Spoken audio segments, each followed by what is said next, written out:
see what happened is I'm the youth pastor, by the way, and sorry, not like that. Keep that going. I'm a youth pastor, and this past Sunday we had a service. It was really cool. We got our students involved, and we just said, hey, if we pack the house, all of our leadership team will do something crazy. And so they all that night, Sunday night, they did things crazy, and my thing was that I had to bleach my hair. So I just was a man of my word, yeah? They packed the house. I did what I was supposed to say. Well, here's what I'm excited about. So if you can stand up with me.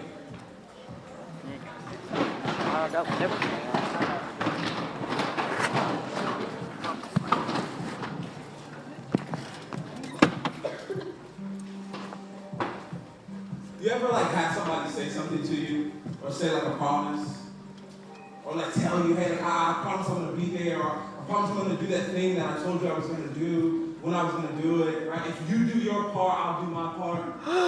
And kind of like this Sunday, that's what I said. I said, students, look, we want to see as many people as we can. If you do your part, us as leaders will do our part. And we did. They did it, and we did it.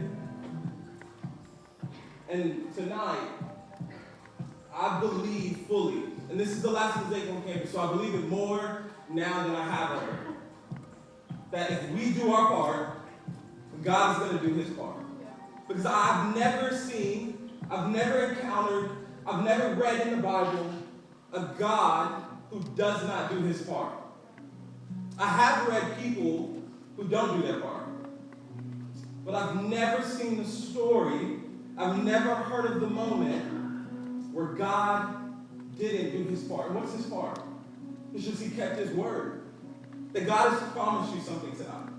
That God has said something to you tonight. That God has actually spoken words before you were ever born, before you were a thought. He has spoken something over your life. And it's his word. It's his absolute, concrete word. And he's just saying tonight, I promise, if you do your part, I'll do my part. And so if you are in here, all you have to do is do your part. Because I fully believe, and when I say I fully believe, it's like when you look at me and you see he got blonde hair, that's how much I believe that God is going to do his part tonight. And here's all I believe he's asking of us. All our part is to simply just say, God, I'm open. That God, I'm here. And God, my part is to just open my heart. Yeah, I've been through some things. There's some things going on. God, I don't even know if I trust you. God, I don't even know if I believe what this dude is saying. But if anything that he's saying is true, and you're just asking me to do my part, and all my part is to open my heart, then I'm going to do my part. And I just believe that God is going to meet us in the middle. But at the end of the night, you, me, and every single person in this room will have to decide, did we do our part? And did God do his part? So I want to pray for us. I want you to take a moment as I'm going to pray. What is your part? What is it right now that you just need to open up your hands to?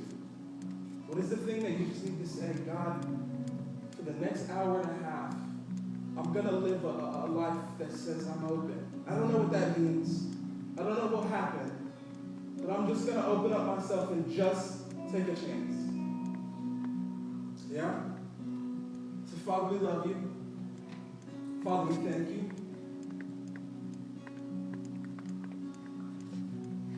God, some of us don't know those stories. Some of us don't know the confidence to believe in a God that has never failed, that has never broken his word.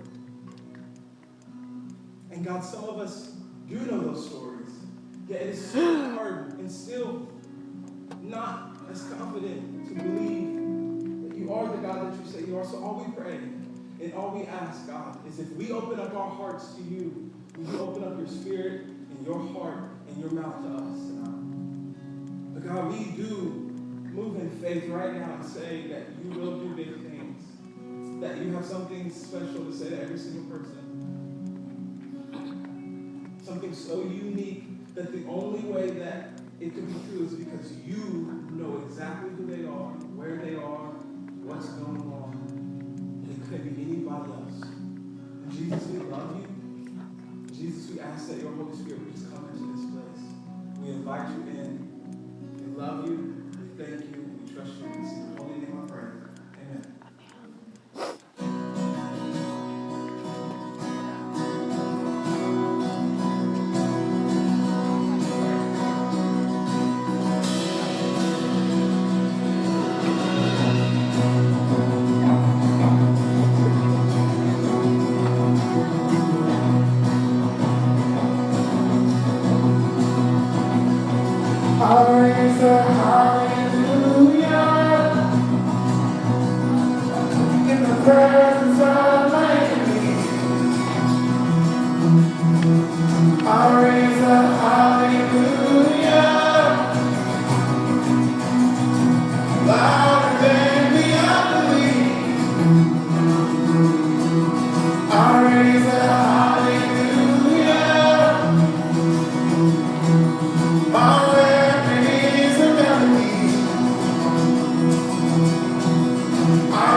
it to the end.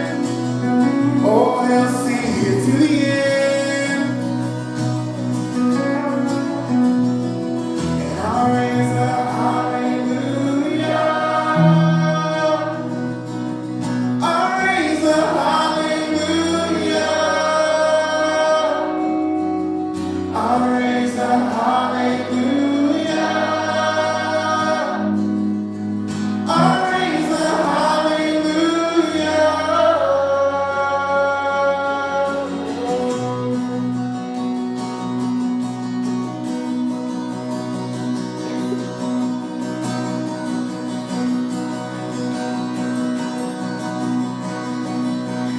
Where heaven's found creation, His pride and adoration, treasures woven by His love.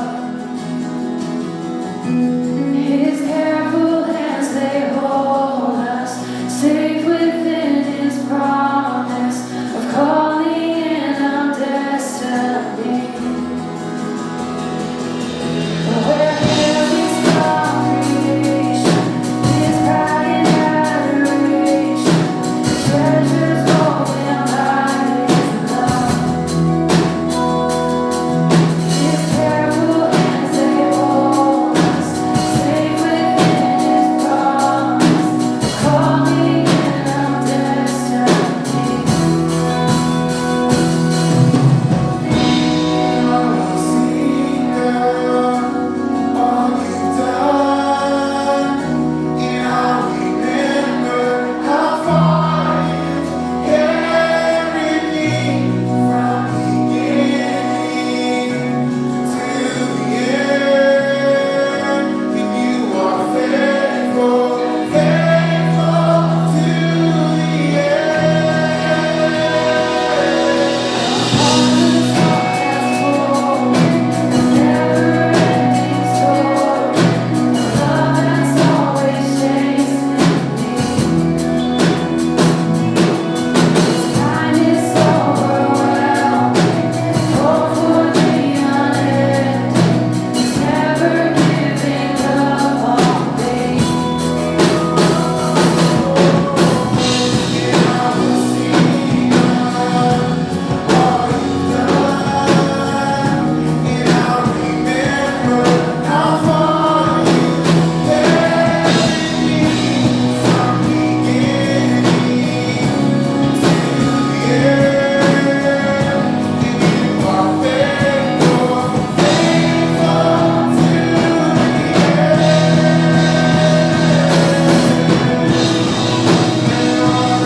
God says you are created for good works. He calls you His workmanship.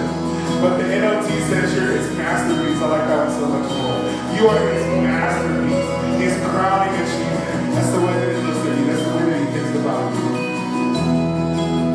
He says you're my masterpiece. And He who created you for good works will see it to the end. He'll see it to the end. He doesn't grow tired. He doesn't grow weary. He'll see it to the end. For He is faithful. He'll see it to the end.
lifted up, and my knees not tall for your glory.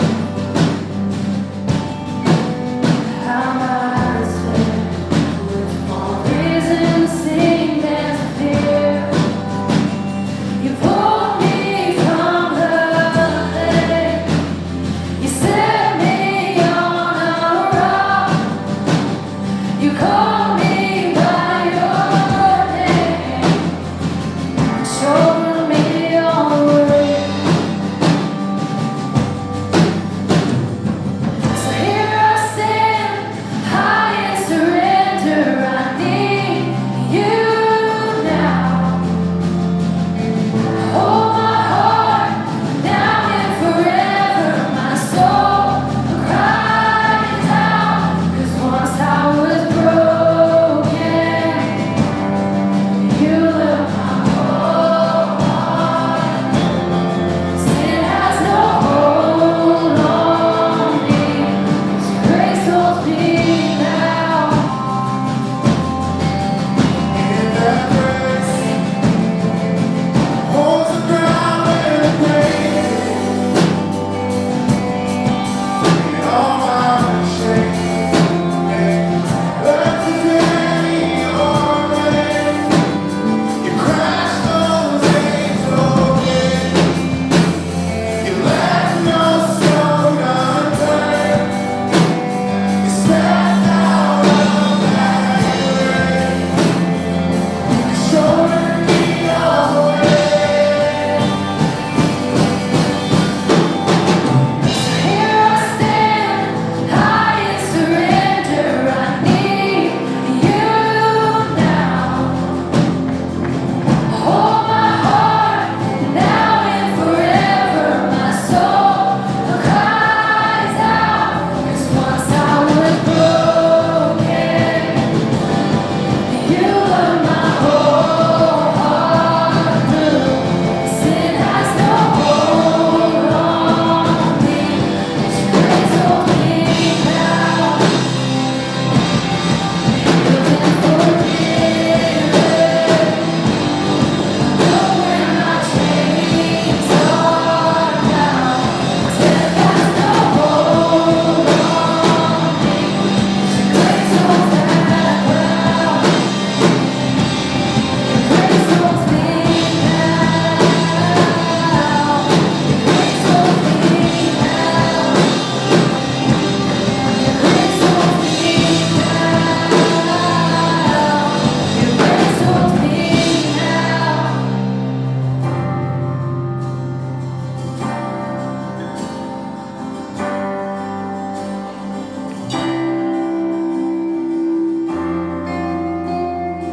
So here I stand, high in surrender. I need you now.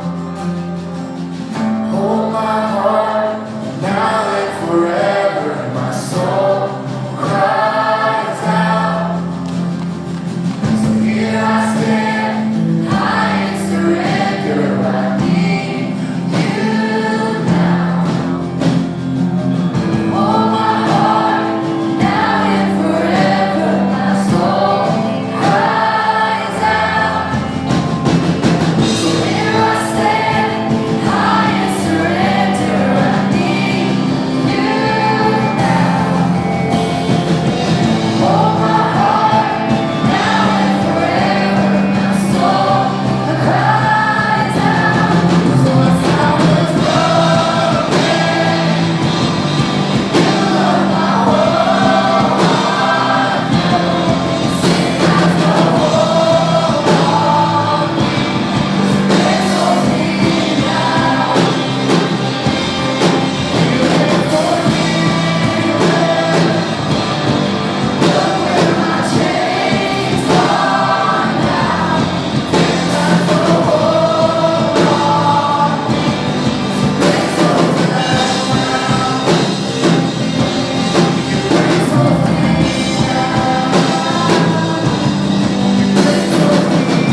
me now. Your grace holds me now.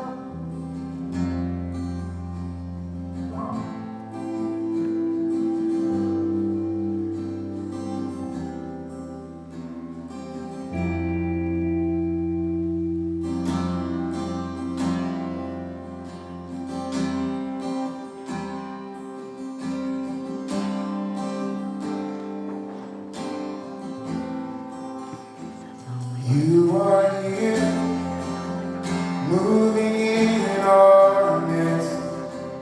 I worship you.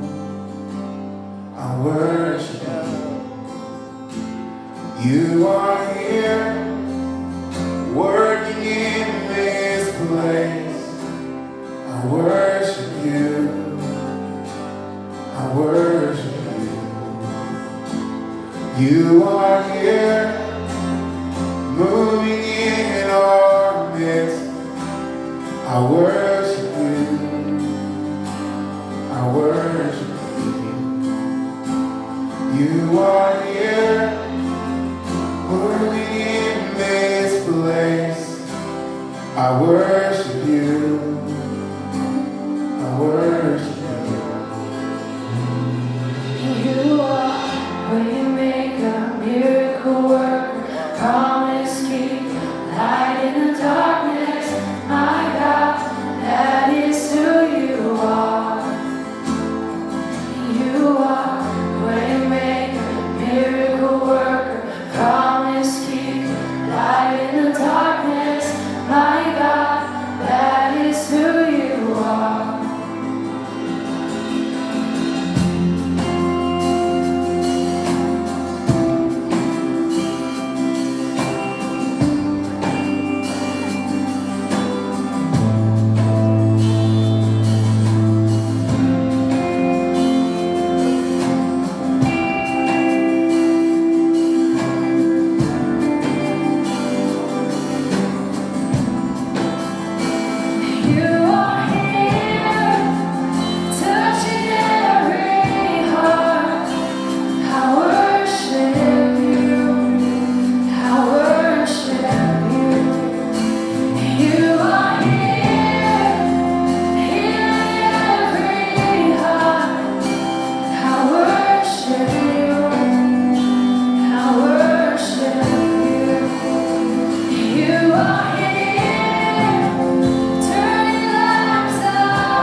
Stop.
That is who you are. That is who you are. That is who you are. That is who you are. That is who you are. That is who you are.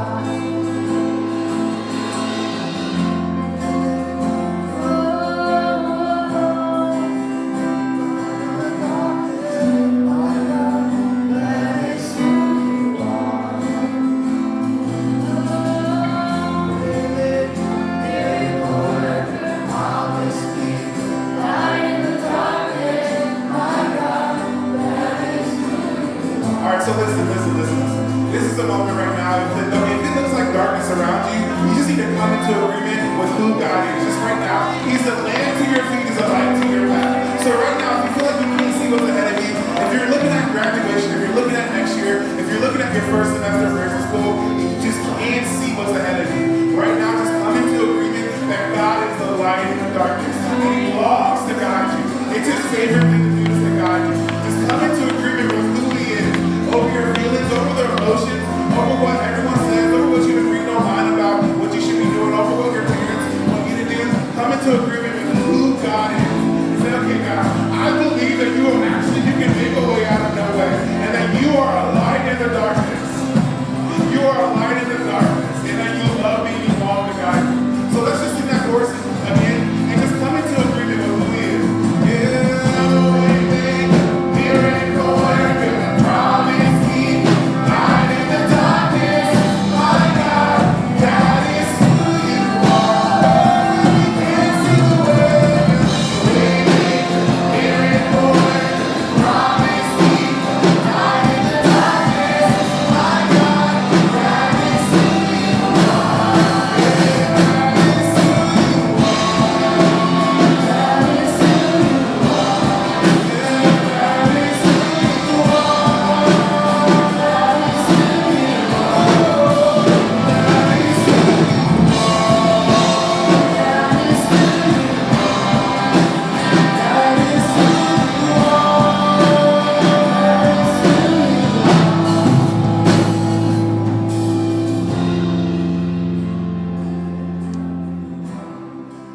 So yeah, Lord, in this moment we come into agreement. You are good. You are good, and you say that you love us.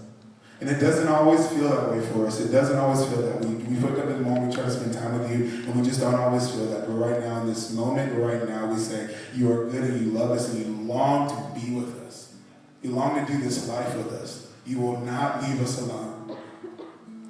That is what we choose to believe right now. God, would you make that a reality around us? God, we pray that you would speak to us so clearly.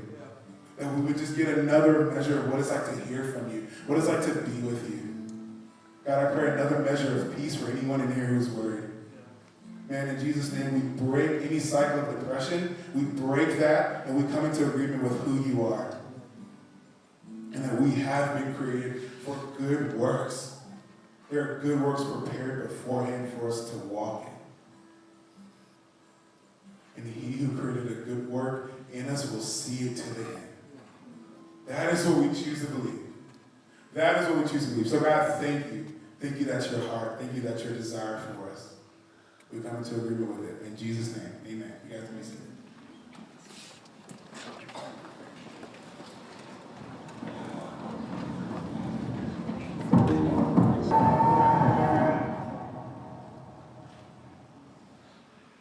Well, I'm fired up. I feel like preaching tonight. I feel like listening. Last Mosaic on campus of the semester of the year 2019. The way I see it, last one, best one. How about that? If this is your first time here, I just want to say that I am so glad that you're here. Welcome to Mosaic on campus. For those of you who don't know who I am, my name is Blake. I'm a college pastor at a church in town called Mosaic. Hence, Mosaic on campus. Yeah, okay, makes sense now, yeah. But I don't know what it is. I don't know if it's the 65 degrees outside. I don't know if it's the sweater weather. But I just need to let y'all know. Y'all look good. Man. And do you like who you're sitting next to right now? Do you? Well, I hope you do, because if you don't, this is about to get real awkward. I need you right now, yes, right now, to turn to your neighbor and say, hey, neighbor. Y'all gotta get me better than that. Say, neighbor. I know it's fall right now. I know it's fall right now. But you look summertime fine.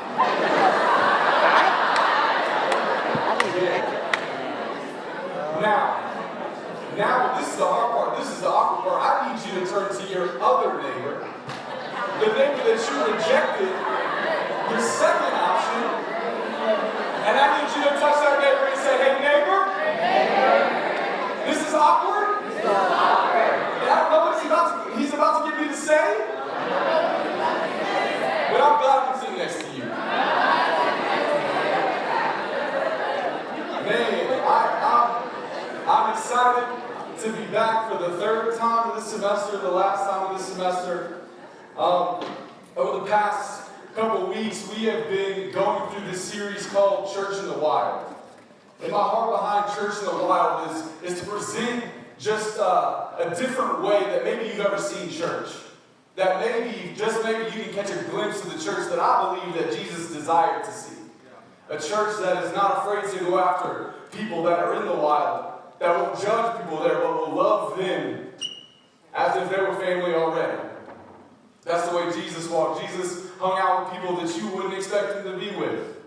And if I feel like if we're going to be anything like Jesus, we better walk like it. We better go to the places he went. We ought to talk like he did. We ought to love people like he did. We ought to fight for people like he did.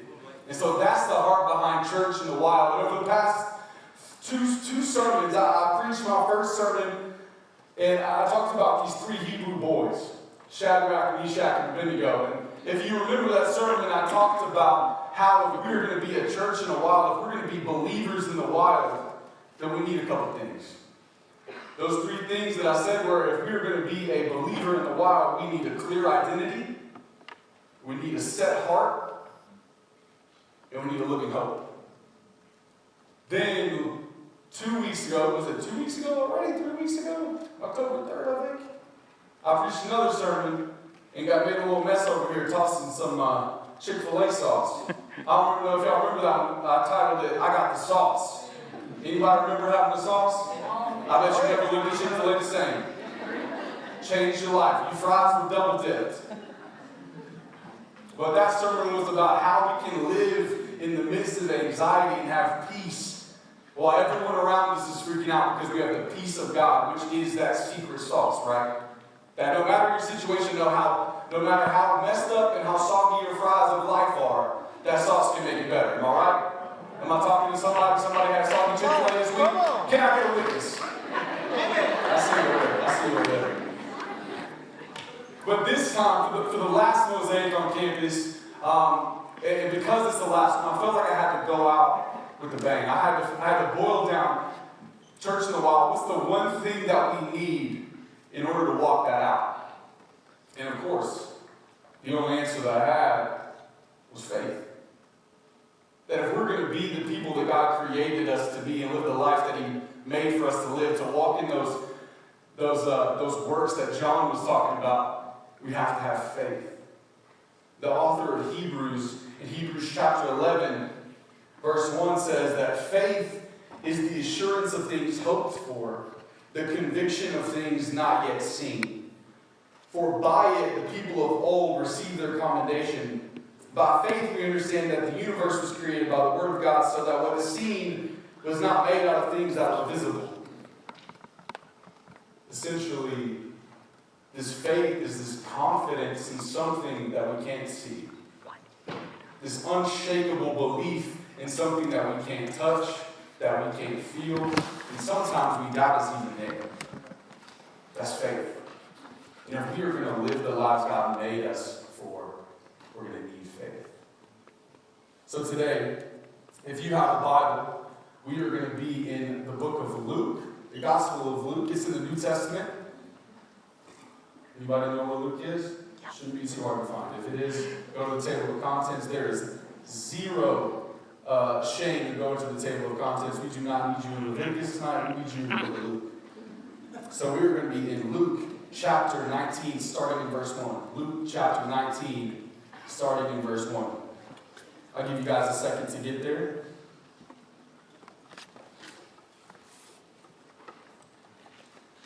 If you're there, say I'm there. There. Some of y'all not there. Okay, y'all there? Too late if you're not. Read behind me if it is there. If it's not, it's cool. Luke chapter 19, starting in verse 1. He, Jesus, entered Jericho and was passing through. And behold, there was a man named Zacchaeus, and he was a chief tax collector and was rich. And he was seeking to see who Jesus was. But on account of the crowd, he could not, because he was small in stature. So he ran on ahead and climbed up into a sycamore tree to see him, for he was about to pass that way. And when Jesus came to that place, he looked up and said to him, Zacchaeus, hurry and come down, for I must stay at your house today. So he hurried and came down and received him joyfully. And when they saw it, they all grumbled. He has gone in to be the guest of a man who was a sinner. And Zacchaeus stood and he said to the Lord, Behold, Lord, the half of my goods I give to the poor. And if I have defrauded anyone of anything, I restore it fourfold. And Jesus said to him, Today salvation has come to this house, since he also is a son of Abraham. For the Son of Man came to seek and to save what was lost. I want to work from the title tonight, This Feels Risky.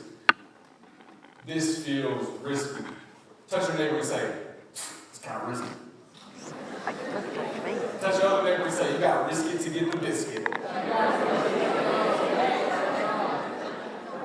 This feels risky. This faith that we're talking about feels risky.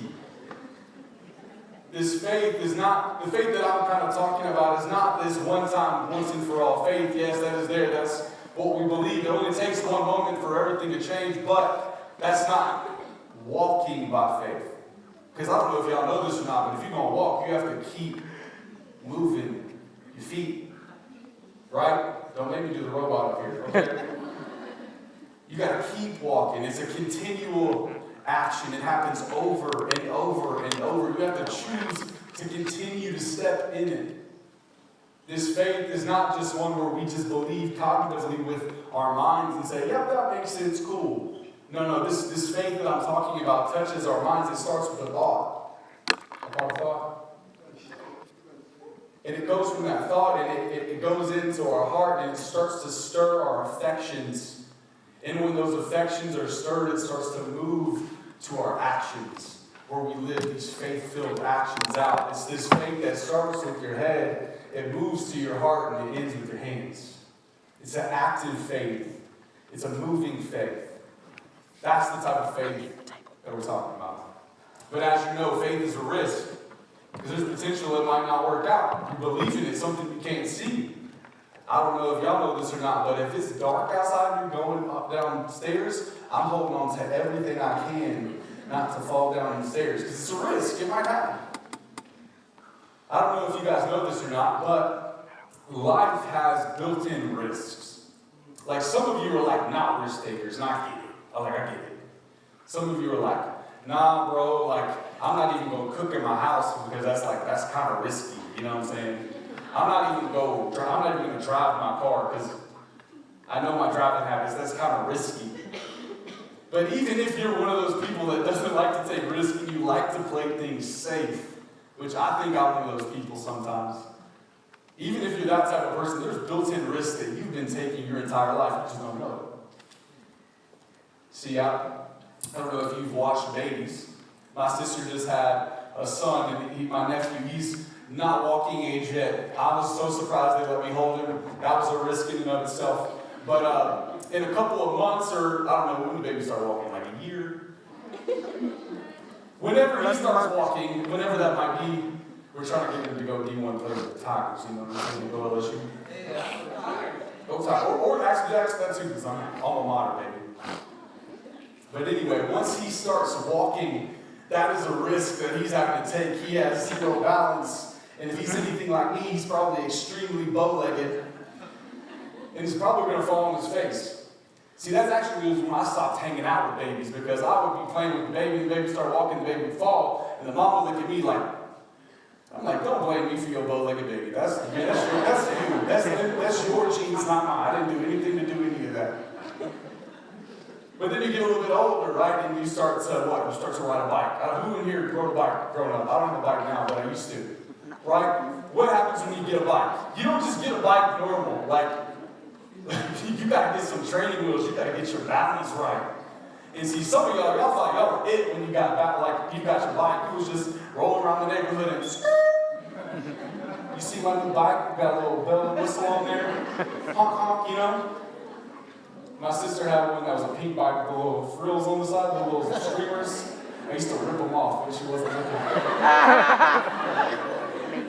But you start to feel yourself when you're on your bike, like I'm big, like look at my bike. And then you see some big kids roll by, they don't have those little extra wheels that you've got. You say, wait a second. Hey Dad, I want you to take mine off. Little did I know that was a risk because the next 2 weeks I kept on falling. I don't know if you guys did that, but that was my experience learning to ride a bike. It was a risk. Some of y'all, over the summertime, have been to a pool. And I know you've seen them little kids walk up to the diving board and legs going like this. Just whole body shaking, just like having the whole thing up there. They're stepping into that thing, it's a risk. We don't know how this is going to end. You know, but can I be honest tonight? Can I be hot tonight, honest, open, transparent? H-O-T? Come on. Can I risk that with y'all tonight? My biggest risk that I ever took as a 7th grader. As a 7th grader, not now. As a 7th grader. Was this girl named Alex Johnson. And I mean to tell y'all, Alex Johnson was it. Like, she was bad. Like, oh my goodness. Some in the room know what I'm talking about. You know, there's like girls that be like, yeah, I like her. And then they're like, but you like her. And then I was like, bro, I don't know what this is. But I really liked this girl named Alex Johnson. She was it. She was it. That was my wife. I just started liking girls too, I guess. Like, you know, I thought they had cooties before, but then I was like, oh, she's different. I don't know what it was. I don't know. But this girl had my entire heart, just crushing. And there's nothing like that feeling on your first crush. I don't know if y'all remember that feeling. Some of y'all might not have it. That's okay. It caused trauma in my life because I'm still not over Alex Johnson in 7th grade. But see, this is the thing about Alex Johnson. Alex Johnson was an 8th grader.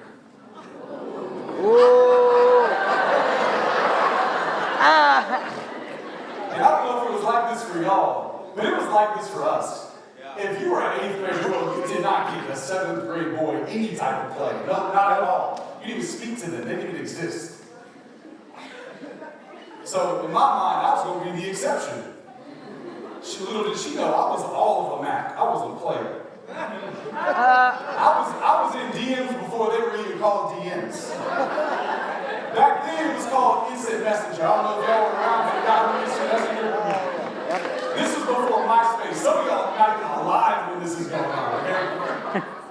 But I had this girl's Yahoo Messenger thing. I even remember her name. It was Energizer_Bunny09, and she was fine.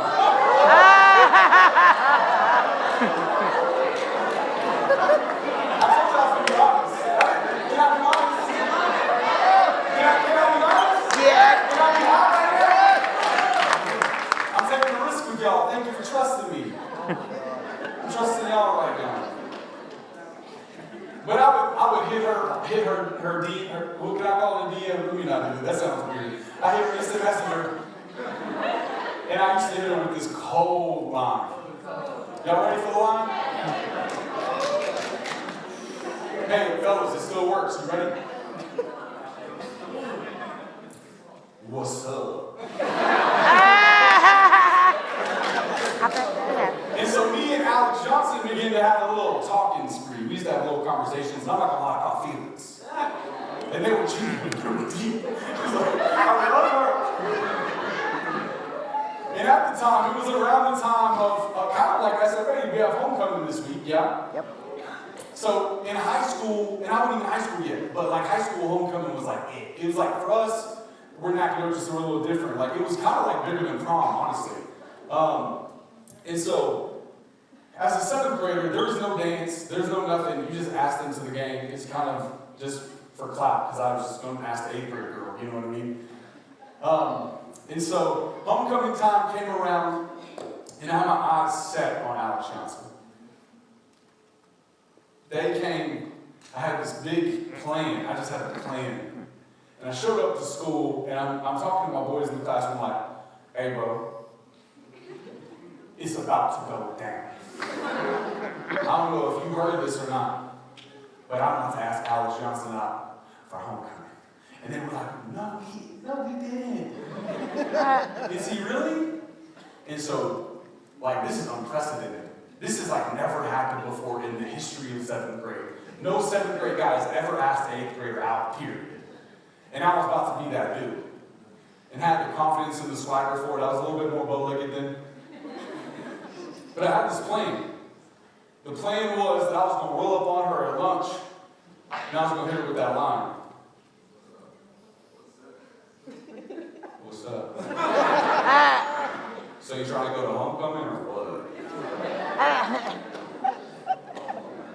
And before lunchtime, I had told my friends first period, and my friends just started talking.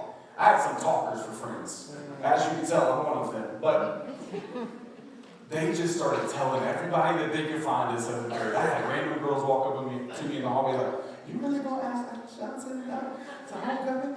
And I was like, you better believe it. Then the principal ran up on me. He said, hey Blake, I heard you had a plan. I said, you dang right I got a plan. I'm a bad man.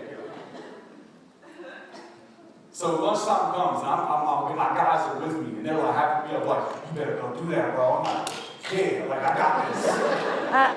Watch out, watch me work. And they're like, just watching, there's like 7 dudes just staring at me. And I'm like, it's after Mark Middle School, we still go to church there. That's when it happened. So I'll show you where it happened. Anyway. So I'm like, I've got like my little walk with the dip going. I was like, okay, hey girl, how you doing? How you doing? And I make eye contact with her. And see what had happened was, all that confidence that I had like 2 seconds before that just suddenly left. So I said, you know what, I'm gonna take a lap. I'm just take a lap. I'm just take a lap. Hold on. So I went to the bathroom, okay? Went to the bathroom. And I got in the mirror and I was like, hold up. Hold up.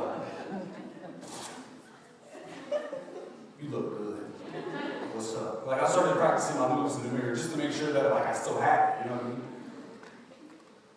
And so time came, I get out of the bathroom, I'm ready. And then all these fears started to run in my head. It's like, what if I ask her? She says, no. Like I am in 7th grade, it would make sense. What if like there's something in my teeth? What if I like say the wrong words? And what if my what's up isn't as good? And what if she thinks I'm weird? What if, you know, and so just words just stopped coming out of my mouth. My friends see me and they're like, nah bro, you're not gonna do it, you're not gonna do it. And like just this paralyzing fear started to like wash over me. I'm a confident 12, I'm like 11-year-old, 12, some little kid. Anyway, adolescent. I'm ready to go. And then I wasn't. And so I did what any 7th grade boy would do in that situation. I ran back to the bathroom and I hid until lunch was over. I know some of y'all are like, oh my God, we never got a date. I ended up asking one of her friends that was 8th grader, so technically I did, but it wasn't her. I know, I'm ashamed. I can't take it back. Like, I can't change it. Like, I want to change it. Like, I want to go back like, right now and win that for me. You know? Feel like a time machine thing. Be like, you got this, bro. Come on. But I let that fear take over. And I just refused to take that risk. To step into that unknown thing that I really cared about and wanted and was hoping for, but I couldn't see how it was going to work out because I was worried about everything going on around me, everything going on inside of me, and wondering how she would respond to that. And so I didn't take the risk. That faith that was there was washed over with fear. And I was paralyzed and didn't move. You know, I think that's how some of us live our lives every single day. Where God is actually calling us into this big, huge, faith-filled life where we are unshaken by these unmovable circumstances and these changing things around us, where everybody else around us is afraid. We're like, I'm chilling. Where you don't walk around carrying anxiety and depression and all these things, these negative things that we deal with. We just have faith that it's going to work out. And not this like fake faith that's optimistic, but like a rooted faith. Like a deep down faith in something substantial, something immovable, something that will never change. But I think sometimes that we get so paralyzed with fear that we never take a risk. And so tonight, what I want to do in this sermon, what I want to do through this story of this man named Zacchaeus, I like to call him Lil Z. Lil Z because he's short. That's why Little Part. Okay. But through the man Zacchaeus, I want to take a look at some of the things in his life that were potentials that would have kept him from taking that risk. That I think connect with our lives and might keep us from taking that risk, from stepping into the life, that faith-filled life that we were made for. My first point tonight that I want to open up with is that I think that sometimes we don't operate in faith, that faith-filled life that I'm talking about, because we have placed that faith in the wrong things. That we have misplaced faith. That's my first point tonight. Misplaced faith. If you look with me in chapter 19, verse 1 and 2, Jesus, he enters into Jericho. And just to give you some context of where we are at in the story of Luke, is Jesus is kind of making his last stop before he goes into Jerusalem, where he will later die that week on the cross. And 3 days later raise again. That is what's happening. This is his movement towards what's eventually coming for him, which is his death. And he comes to this place called Jericho. And I don't know if y'all remember that sermon from I Got the Sauce, where that blind man calls out to Jesus. Do y'all remember what I'm talking about? That happens right before this. So Jesus, he walks into Jericho and he is just walking through. And as he was passing through, behold, there was a man named Zacchaeus. He was a chief tax collector and was rich. Something I want you guys to notice, just for your own personal Bible reading, just study. Anytime you see the word behold, pay attention. Because the author is doing something with what he's saying there. It's a sudden, abrupt. Jesus is minding his own business, but behold. There's something the author's trying to get your attention with.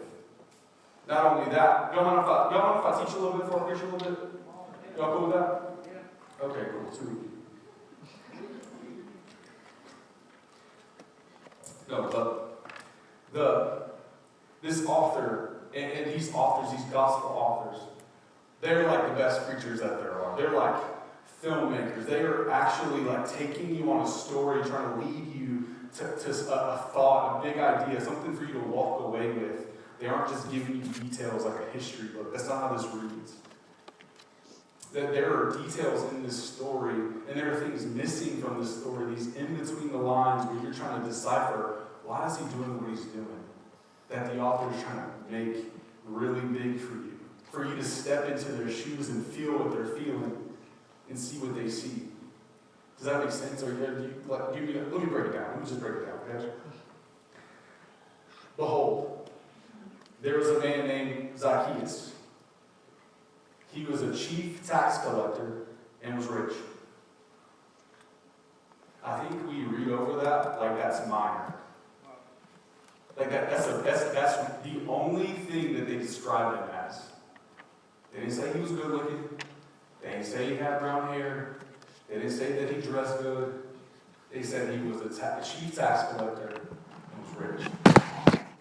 Context. Let me just break down some context for you, because I think when we think tax collector, we know that people don't like them. But not only that, but I think we kind of think they're like IRS men, like suited, like they just show up like, I'm here for your money. This is not how it works.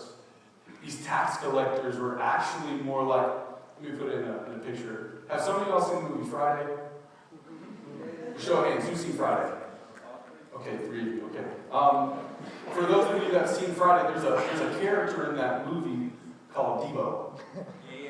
And what Debo does, he's like the neighborhood, like kind of like bully. And he will run up on somebody with a bike and like, give me your bike, punk. And he'll just take it. That's what a tax collector would be like. They are these people that literally would just run up on people and say, you owe this much, pay me now, or I'll give you to the Romans. They're basically these mob bosses, these gangsters that would go in and get money and they would extort people to make themselves rich. So not only is he a tax collector, but he's a chief tax collector. So that means that he was probably in charge of a multitude of people doing the exact same thing as him. He's probably the richest one that they've got in the area. And what y'all don't know about Jericho is Jericho would have been like Beverly Hills. It would have probably been the nicest, newest place in that area. So this guy is not just your average Joe. This dude has a positional authority, has a ton of money. And that's what he's telling him about this guy, Zacchaeus. And you're like, cool, whatever. That means nothing. Wrong. On the exact same page, a chapter before, in Luke 18, he gives the exact same description to another man. What Luke is doing is he's highlighting something about Zacchaeus in order that you would look backwards in the story. So if you have your Bible still open, would you turn to Luke chapter 18, verse 18.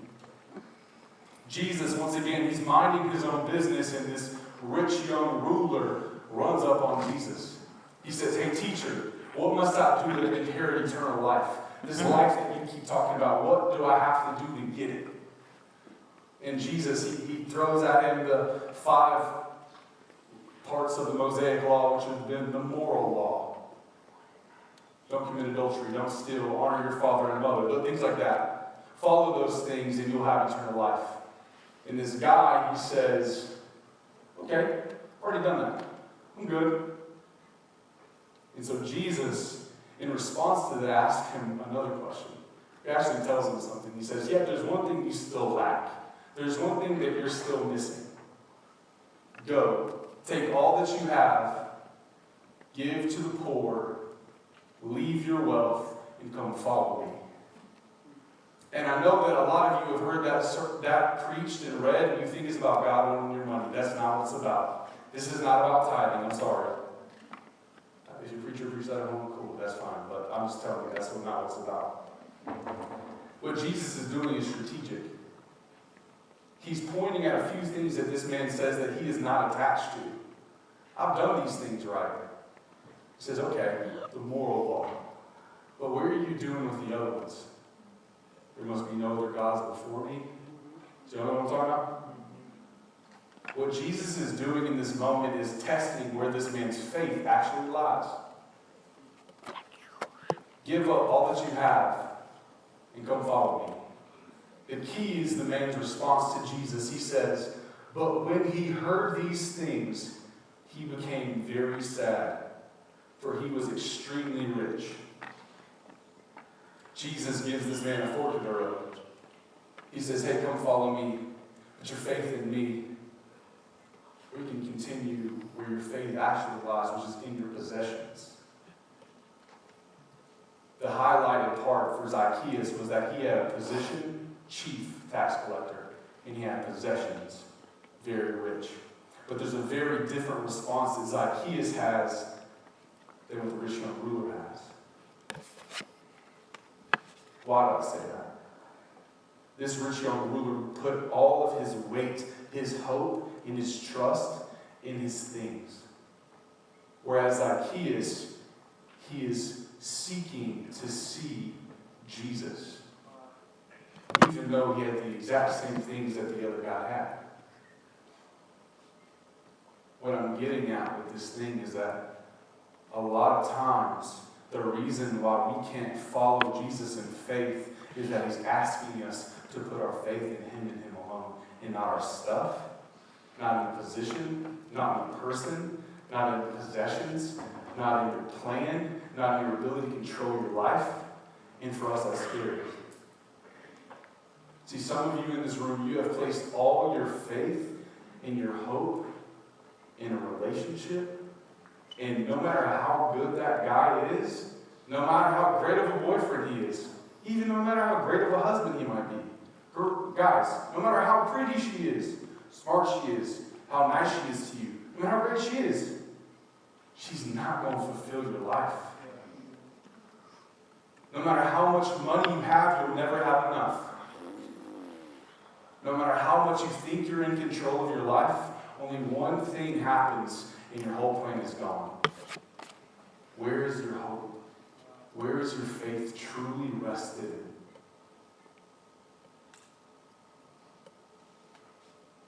None of those things can hold the weight of your life. You put it like this.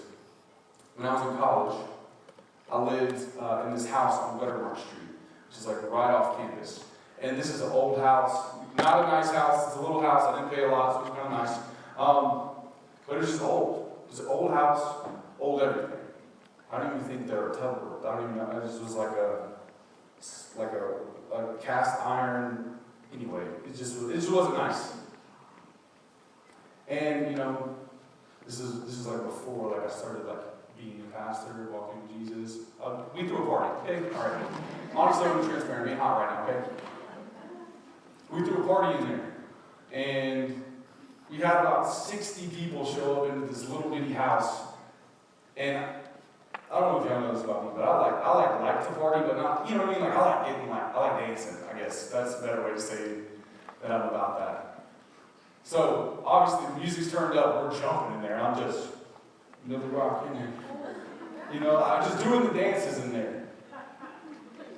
And all of a sudden, I heard this crack. And me, I'm still shoo, shoo. This wasn't even a dance at the time, so that wasn't what I was doing. But little did I know, as we were jumping, that floor began to move like this. And that floor gave out in the corner. Party was over.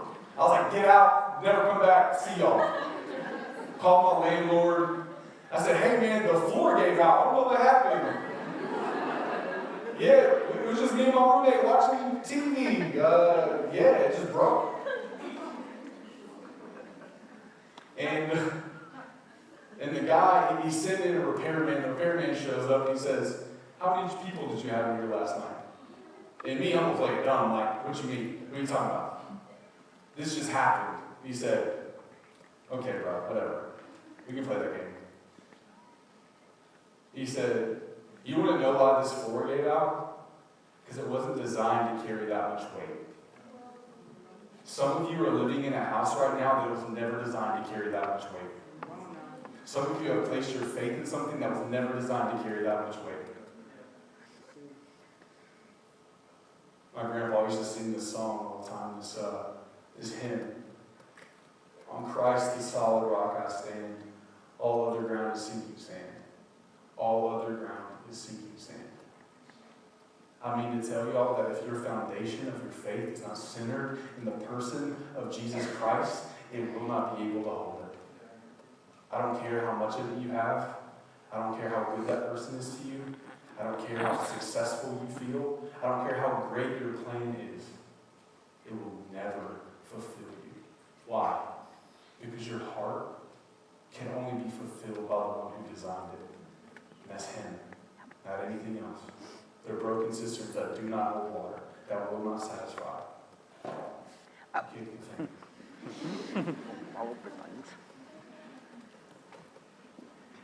A good way to tell if you have misplaced faith is if you were to miss that thing, if that thing were to disappear or leave you or cease to exist right now, where would you be? Who would you be without it? If your life would cease to be worth living, you've placed it in the wrong thing. If you were to fail that test tomorrow and not be able to do the thing you wanted to do, your faith is misplaced. It's misplaced. Because I'm here to tell you that life happens, and life can be hard. And if your foundation is not on Jesus, your world will be shaky as it can be, and you maybe will make it out without the whole thing falling in. Your whole life feel like it's not worth living anymore. You live every moment in constant anxiety. Why is that? Because you haven't made Jesus the center of your faith, the foundation of your faith. I'm beating a dead horse. That's it. Okay. Next one. Next point. My second point tonight. That if we don't struggle with misplaced faith, there might be something else we struggle with. It's crowded faith. Second part of this story is that Zacchaeus, this chief tax collector seeking to see who Jesus was, went to go see Jesus, but on account of the crowd, he could not, because he was small in stature. But every time that there's an option for faith, there's always going to be a but. There will always be an obstacle to faith. There will always be a crowd. I don't know if you guys have ever been to Six Flags or not. You might have been to Six Flags? Or like any theme park at all, maybe the fair, I don't know. But anytime you go to a place like that, you're bound to see crowds, right? Mm-hmm. I don't know if y'all like this, like I am. But when I go to Six Flags, I have a plan. I want to ride Batman, I want to ride Mr. Freeze, and I want to ride him about 7 times. But the thing that disrupts my time there so much is whenever there's a crowd. And y'all know Six Flags in the summertime, everybody, and their mama and their grandmama and their cousin is there. And then you have to like fight to get in line. People got fast passes now. I don't know about that. I don't have a fast pass. I'm not going to pay extra $20 for that. If that's you, I want to go to Six Flags with you next time. Nope. But every time that you're faced with the crowd, there's an opportunity to just be like, you know what? I'm good. I'm going to go ride this ride over here. I'm just going to go do something else. You know, I think a lot of us in here have given up on faith and given up on church and given up on trying to just see what Jesus can do in our life because of the crowd. For some of you, you've grown up in church and you've experienced some church hurt. You've experienced some people that said some things to you that stung, and because of that, you've never went back in. Some of you were this close and all you wanted to do was see Jesus, but that crowd said, don't think you can come in here. And sometimes it's not even people that are against you that judge you. Maybe it's even your friends. You wonder, what are my friends going to say about me if I stopped pursuing that and actually started to walk in my faith? I started to say, you know what, I'm actually not going to live like that. Not because I'm better than you, not because that's I'm judging you, but because I actually want the good things in my life. I want to be sober. I want to make good decisions. I don't want to be tempted beyond I can bear because I was in the wrong state of mind and I made this decision that cost me something. That I have regret and shame that maybe I shouldn't have had because I walked in a thing instead of saying, you know what, God, I'm going to trust that I'm going to do it your way. That I'm not going to do what everyone else is doing. I think some of us are so concerned with what other people think that we decide we'll never walk in faith. You know, if I really believed God for that thing, maybe people would laugh at me. People would think that was stupid. They'd ask, what's your plan? You mean you were going to go do this, but now you want to go into ministry? Or now you want to go you were a friend, now you want to go serve that youth group? You want to spend your money how? We start to let the opinions of other people keep us from the Jesus that's waiting for us to press through the crowd. You know, as I'm reading this book, I wonder so many times why Jesus did so many miracles in crowds. Did y'all notice that? Last semester in our series called Damaged, I preached through a couple of those moments. One of them was the story of these 4 friends. These 4 faith-filled friends is what I said they were. How they had this friend that was paralyzed. And when they came to bring him to Jesus, they couldn't get in because the doors of the house were packed. Every space in there was packed. They couldn't get in. And so what they did was they climbed that house and they dug through that roof and they lowered that man down in front of Jesus. And Jesus, in response to their actions, he said, he saw their faith and healed him. It's the pressing through of the crowd that demonstrates the faith. There's another one I preached about, a woman with an issue of blood, that she had internal bleeding. And for their culture, if you were bleeding, you would be ceremonially unclean. So whenever you were walking around people, you'd say, I'm unclean, I'm bleeding, don't touch me. She'd probably never been touched for over 20 years. 12 years, I think, excuse me. I don't remember how many years it was. Fact checking. It's in the Bible. Mark. That was a joke, sorry.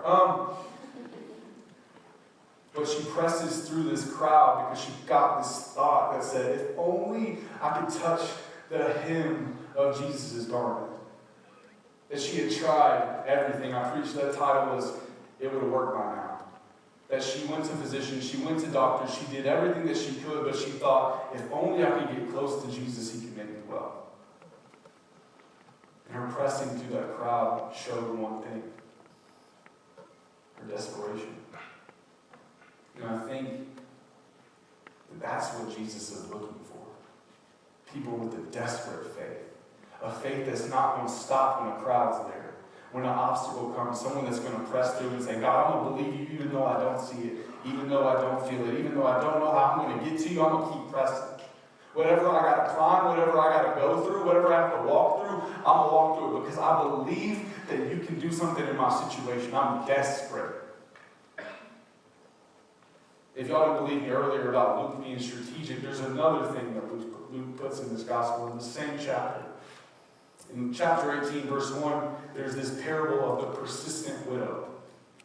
This widow, this woman who goes to this judge who doesn't fear God and doesn't care about anybody. She goes every single day. Hey, I want justice for my son. I want justice for my son.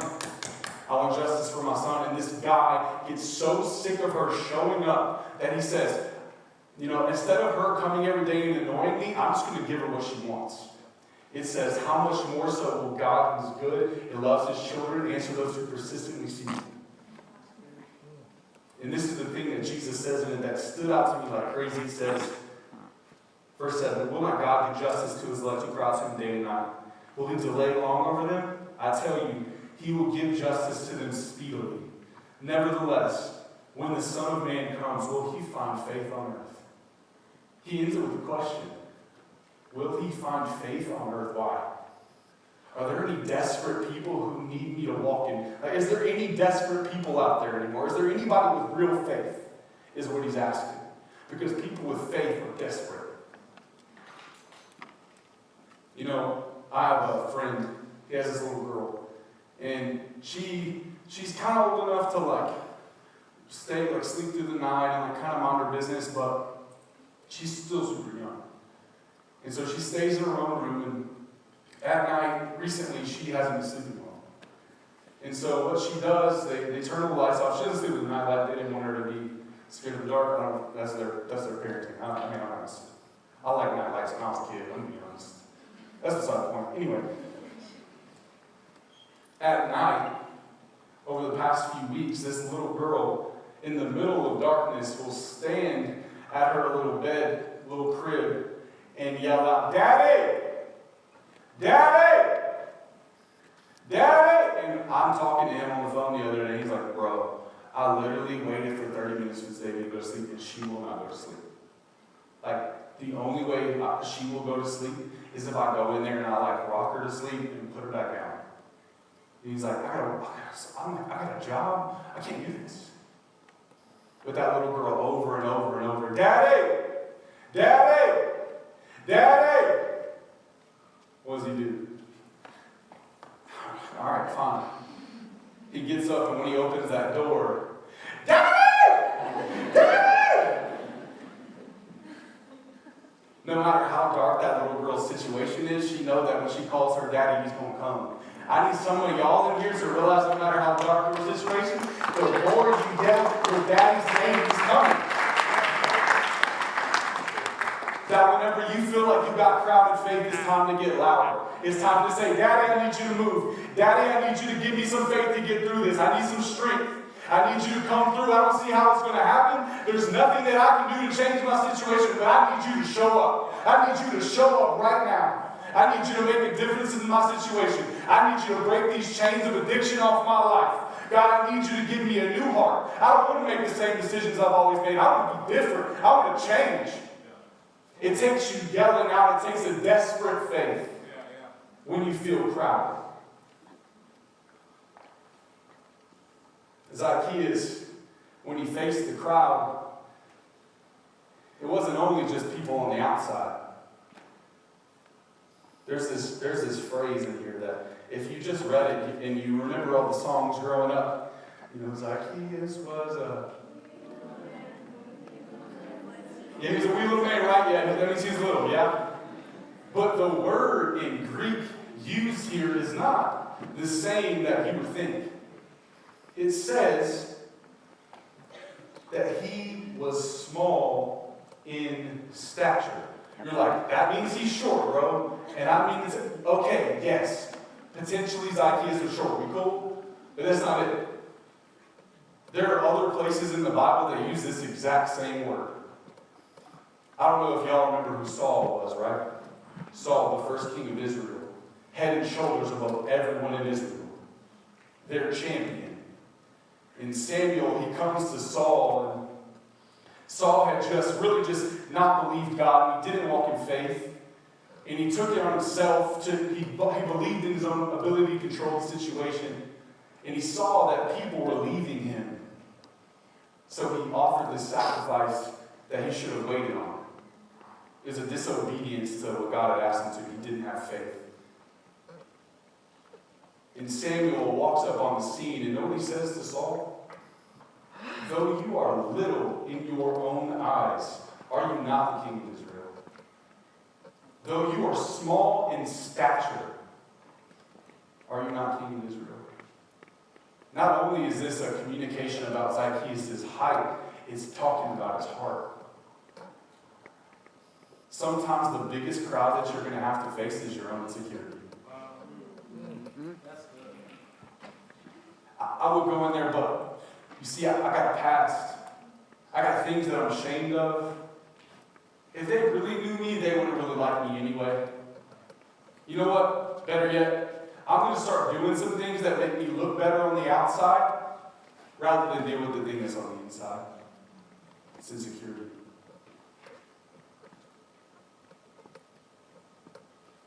These people, when Zacchaeus would have came to the crowd, every single one of them involved would have probably been extorted by him. He would have owed all of them money. Imagine how you would feel when every single person that you're pushing past hates you. And he, knowing full well every single action that he did and every single person that he took money from, he said, you know what? I'm not going to actually break this crowd. I'm actually going to go climb this tree so I can be at a distance and see Jesus. That brings me to my next point. If misplaced faith isn't the thing that gets us, and if crowded faith doesn't stop us from walking in faith, shaky faith will. See, Zacchaeus, he walks up to this tree, and it says that in order to see Jesus, he ran on ahead and climbed up into a sycamore tree to see him, for he was about to pass that way. I don't know if y'all have ever climbed trees. Yep. Have y'all climbed trees? I'm from East Texas. We climb trees all the time, okay? But if I was short, I would have ran up on that tree, and I'd have felt a little bit different than I feel right now when I'm walking up to a tree. I'd walk up to that tree, and I would look up at the tree, and I look at my little legs and say, you know what, the way my body's set up, I don't really know if this is going to go well. Zacchaeus, he didn't let that stop him. He climbed up on that tree, onto the limb, onto the branch, onto unsafe, uncertain, scary, I might fall on my face if I do the wrong thing. Faith. Some of you in here will never make a step out of faith because it's not certain. You wonder what God wants to do with your life in the future? Who you're going to marry, what job you're going to have, where you're going to live, all of that. You're like, God, I just need you to show me the way. I just need you. Your prayers look like this. God, will you just show me what to do? God, will you just take all my options away so there's only this one, but God, let it be the one that I actually like? And the thing is, we don't operate out of faith at all. We just really operate out of this place of believing that maybe that God's going to give us certainty. Faith is never certain. Faith will always be shaky. Because faith is something that you can't see. It's something that you can't feel. It's something that you might not even know is there yet. I think some of us have cheated God out of blessing our lives because we refuse to step out of faith. We refuse to say, God, you said it, I'm going to do it. I don't know how you're going to make it work. I don't know how you're going to pay for it. I don't know how I'm going to meet this person coming back to Nacogdoches at 28 years old and ain't nobody 28 in sight. I don't know how you're going to do it, Jesus. But you said it, I'm going to do it. You said it, I'm going to walk in faith. You said I got a gift in my life. I don't know how that's profitable, but I'm going to walk in it. You said you put that dream in me. From being a little kid, I always wanted to do that thing, but my parents said it was an viable career option. And you refuse to step out of faith, and you got a different major because it didn't make sense for you to do the really thing you wanted to do that God really put on your heart. Some of you are walking in blatant disobedience right now in your life because the ground feels shaky where God's called you to walk. I think of Peter. When Jesus walking on the water, doing something that nobody else has ever done, ever. Walking to him, he says, Jesus, is that you out there? Lord, if it's you, call me out into the waters. Come on. In that story, you'll notice that he never says Peter's name. I got this from Michael Todd. Thank you, Michael Todd. He never says Peter's name. Why is that significant? Because if there was an order for Peter, that means that no one else could have done it. He called to all of them to step out of faith. Peter was the only one that believed it enough to do it. Some of you, God's calling you into a place that nobody else has been. To do something that no one else has done. Because you're unique, you're special. God made you. He knitted you together bit by bit in your mother's womb. He has known you your entire life and given you gifts, experiences. Everything about you is specific to you. And He's asking you to step out in faith and do something that no one else has done. So there's people that only you can reach. There's people that I can't reach. There's people in your life that I will never meet, but they are depending upon you to believe God in faith and for you to step out and love them like they're worth something. Say, hey, I don't really know. Like, this is weird. I feel like God's telling me to tell you that, like, you should keep going, that He has a future for you, that there's a plan for you, that actually there's a life worth living for you. And little do you know that person was beginning to plan the end of their life. They were literally thinking, this is the last day I'm living. And all it took was your word saying, it's not over yet. It's not over yet. Keep coming. Keep showing up. Keep believing that there's more ahead of you than what's behind you. There's a future for you. You know, I had people in my life early on that believed things in me that I couldn't see in myself. Some of you need to surround yourself with people that are able to sustain you and hold you and point you back to Jesus when the world around you feels shaky. Because some of you can't see it because you're so close to the situation. The only thing you can see is the mess. The only thing that you can see is your problem. The only thing that you can feel is that it's not going to work out. You need some faith-filled people around you that's going to remind you that He's faithful.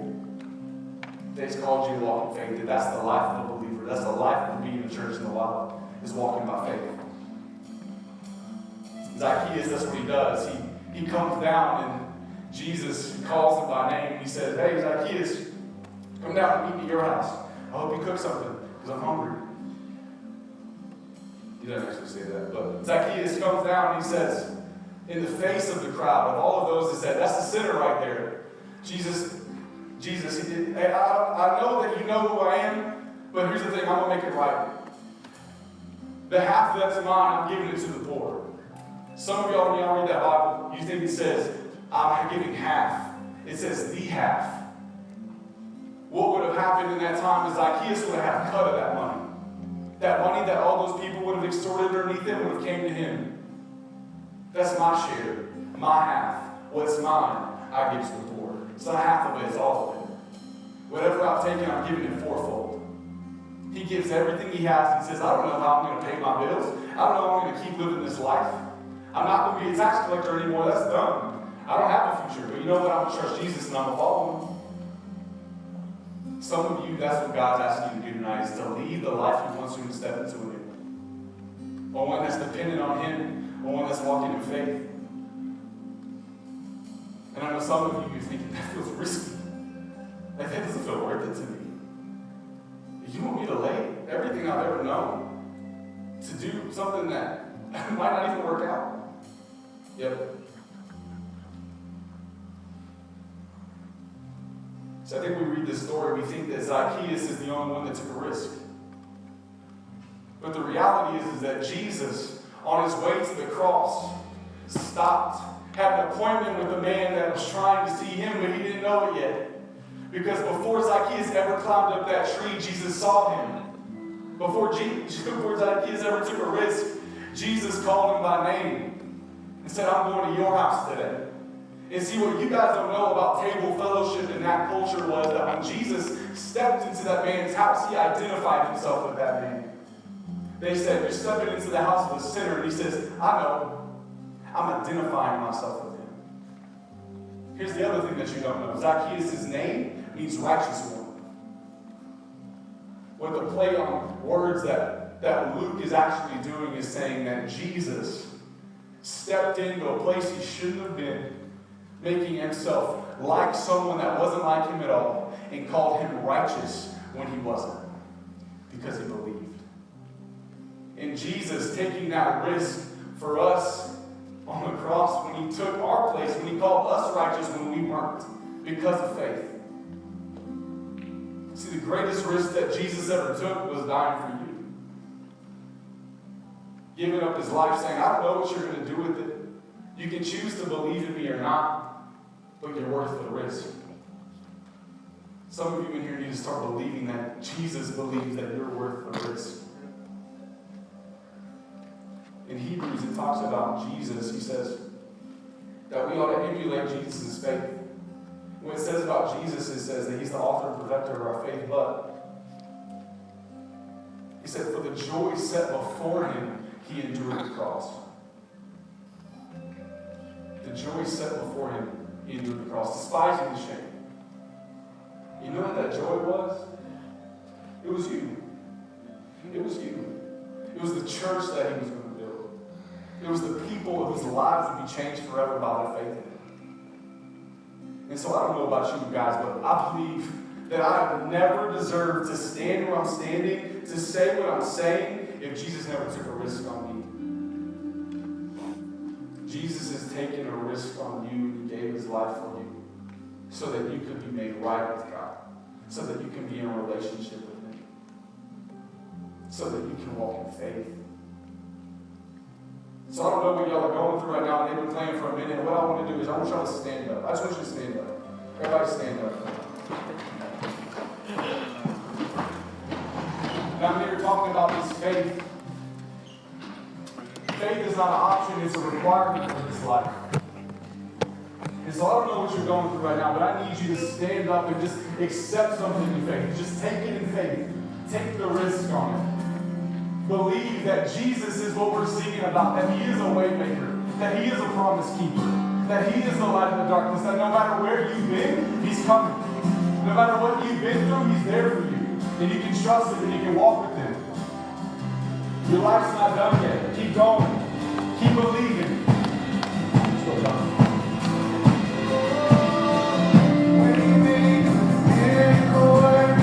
Darkness,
his promise that he still is light in the darkness. So when you can't see it tonight, you can trust his heart. When you leave this place tomorrow, you're like, I thought I could see it last night. And tomorrow, I just can't see it. I'm going to remind you, trust his heart. And when it's going bad, trust his heart. And when graduation comes, and you still can't see it, trust his heart. You know what I love about Blake? Isn't that story that he shared? He's still single. But guess what? You still trust his heart. Come on. He's still believing one day. He's believing for his day. Even when you can't see it, you can trust his heart. I don't know what it is in your life that you can't see, but I promise you, if you trust his heart, there will be a day that it will come true. And you will be so clear, and you will look back over your life, and you will say, I am so grateful that I made that decision. That even when I can't see it, I can trust his heart. And there's something really important about tonight, and this is not just because it's the last Mosaic on campus, but I do believe that because it's the last Mosaic on campus, this is the last opportunity that we're going to have, and that you're going to have, to just take a step of faith. You know, I preached a message Sunday night. It was titled, I'm Stuck. And then at the end of it, I realized, out of the text that I preached, I realized that all I have is faith. I got a lot of questions. I got a lot of things that I'm thinking, and I got a lot of problems. And I don't have a lot of answers. But I got faith. It's like that's what I'm left with. It's faith. It's like all I have is faith. So that night, I encourage people, hey, regardless of the situation, regardless of what you're in right now, regardless of what you feel you're stuck in, you can stick with your faith. You can stick with your faith. And tonight, before we leave this place, some of you guys don't have faith yet, so you have nothing to stick with. And I love that the whole entire thing about Blake's message is about faith. But can I just remind you this too? Everything about your life is faith. You chose SFA in faith. You chose your degree in faith. You choosing your friends in faith. You are choosing that boyfriend or that girlfriend in faith. Everything that you have done up to this point of your life has been a measure of faith.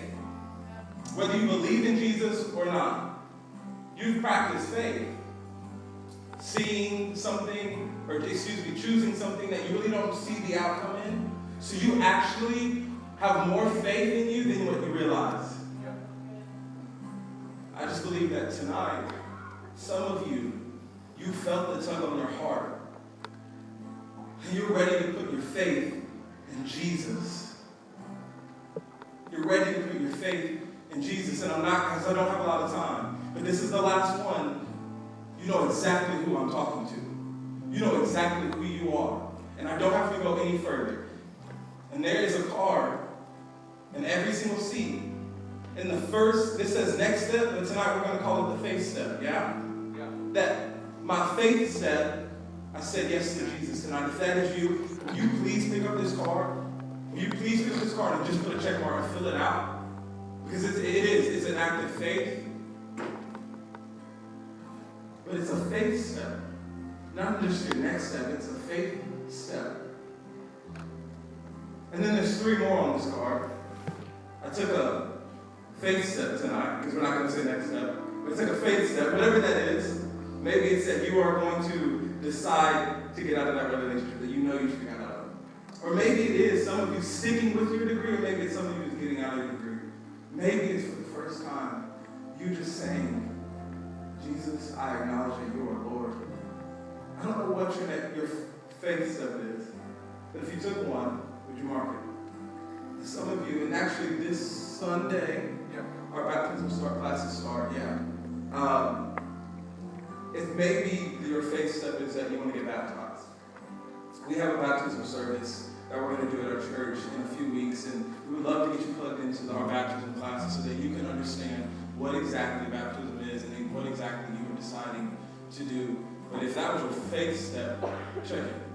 And the last thing is I want to get connected to a city group. You know, Blake talked about some people who are around you, and when life feels shaky and the earth feels shaky, you got some people that can link arms with you. And like what we say here is when we win, you win, and you win, and we win. So it's like because we're linked together, we can win. We don't have to be shaky by ourselves. We can be shaky with people connected, trying to just take the next step. And so, face us tonight.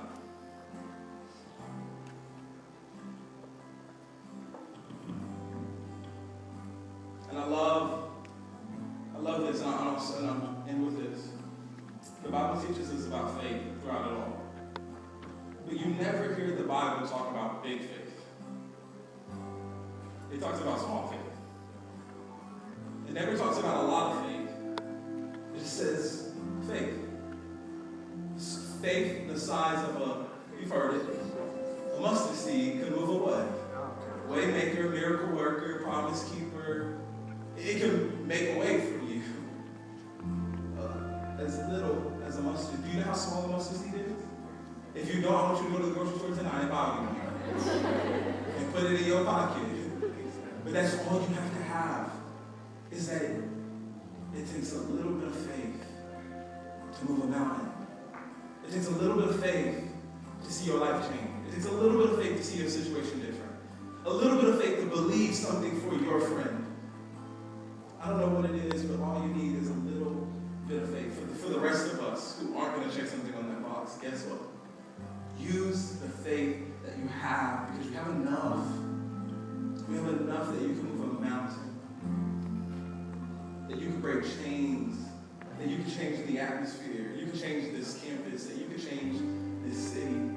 That you can change the world with just a little bit of faith that you have. So would you go in faith? Would you choose tonight that what you're going to do is stick with your faith? Whatever it is that you have, would you just stick with it? And let's all agree and believe that whatever faith we have, God is going to move on it. I told you at the end of the night, we were going to be left with two questions. Did you do your part and did God do his part? And I don't know about you, but I believe God did his part. But it came with faith. And so the rest of our lives are going to look like faith, yeah? So I'm going to pray for us, and all you have to do is agree with faith. Father, we thank you. Father, we love you. Father, we say that not only do we confess with our mouths, but we believe in our heart with the little bit of faith that we have. The little bit of faith that we have tonight. We believe that it's enough to be saved, enough to come out of depression, enough to come out of loneliness, enough to come out of brokenness, enough to find healing, enough to find wholeness, enough that the situation that we could have never imagined changing is changing tonight. So we ask God, with a little bit of faith that we have, would you be the miracle worker that you are, the way maker that you are, the promise keeper that you are.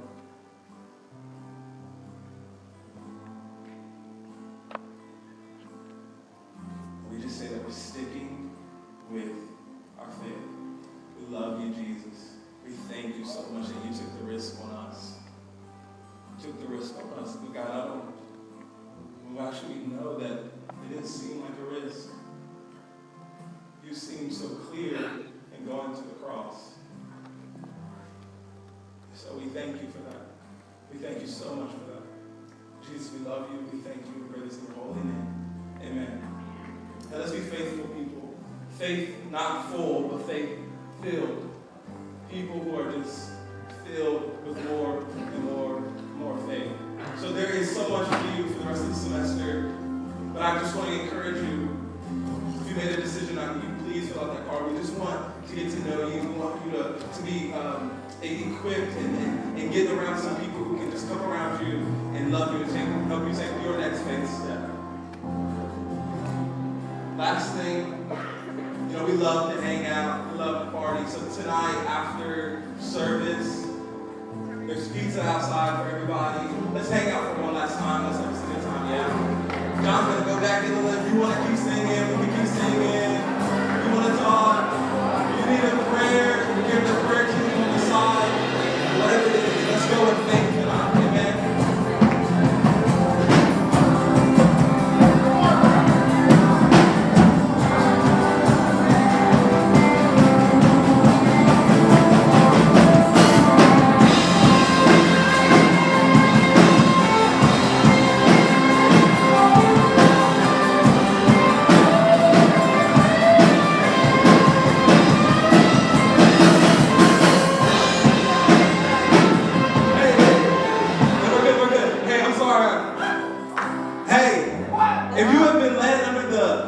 Tonight by John Jackson, Mary Davis, everybody here. Joey. Yeah, I know. Joey, Sarah. I wasn't just trying to name everybody. But can we say thank you so much?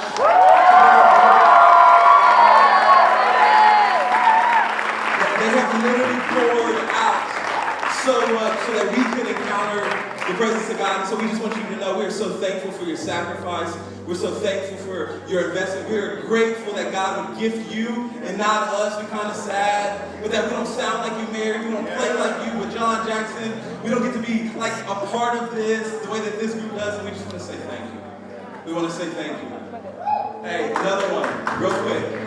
Hey, if Blake's word has hit you in the heart, if it's encouraged you to keep going, hey, if you laughed at his crazy stories, hey, can we just say thank you for Blake?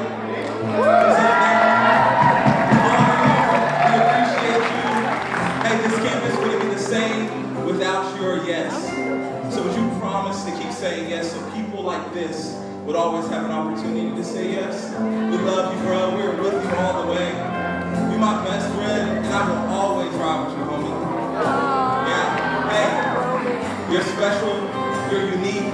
You're called. You're gifted. You'll make a difference in your place. Amen?